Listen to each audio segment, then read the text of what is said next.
ত্রয়োদশ জাতীয় সংসদ নির্বাচনে ফেনী ১ ও বগুড়া ৭ আসনে বিএনপি চেয়ারপারসন বেগম খালেদা জিয়ার পক্ষে মনোনয়নপত্র সংগ্রহ করেছেন নেতারা।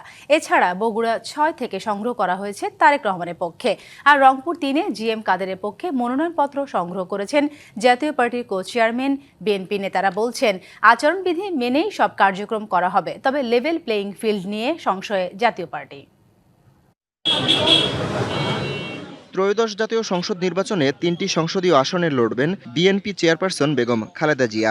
এর মধ্যে ফেনী ১ ও বগুড়া ৭ আসনে তার পক্ষে মনোনয়নপত্র সংগ্রহ করেছেন দলীয় নেতারা।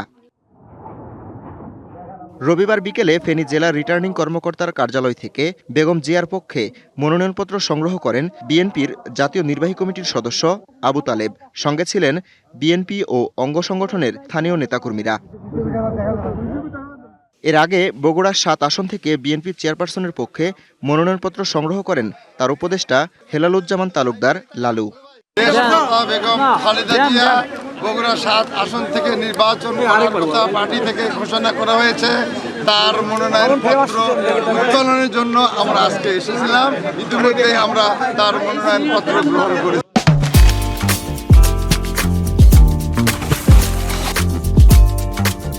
এছাড়া বগুড়া ৬ থেকে দলের ভারপ্রাপ্ত চেয়ারম্যানের পক্ষে মনোনয়নপত্র সংগ্রহ করেন জেলা বিএনপির সভাপতি রেজাউল করিম বাদশা।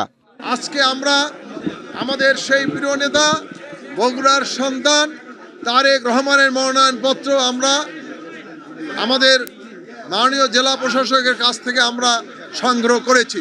আমরা আশা করি ইনশাল্লাহ তিনি বাংলাদেশে আসছেন এবং বগুড়াও আসবেন। এদিকে রংপুর আঞ্চলিক নির্বাচন কার্যালয় থেকে জিএম কাদেরের পক্ষে মনোনয়নপত্র সংগ্রহ করেন জাতীয় পার্টির কো চেয়ারম্যান মুস্তাফিজার রহমান মুস্তফা। এর মধ্য দিয়েই জাতীয় নির্বাচনে অংশগ্রহণের পথে আনুষ্ঠানিক যাত্রা শুরু করল দলটি। যদি লেভেল প্লেয়িং ফিল্ড থাকে, যদি সব দল এই নির্বাচনে স্বাচ্ছন্দ্যে অংশগ্রহণ করতে পারে, সবার প্রতি নির্বাচন কমিশনের যে আচরণবিধি সেটা সব প্রার্থীর প্রতি যদি সমানভাবে ইমপ্লিমেন্ট করা হয়, তাহলে জাতীয় পার্টি আমরা একটা নির্বাচন করব।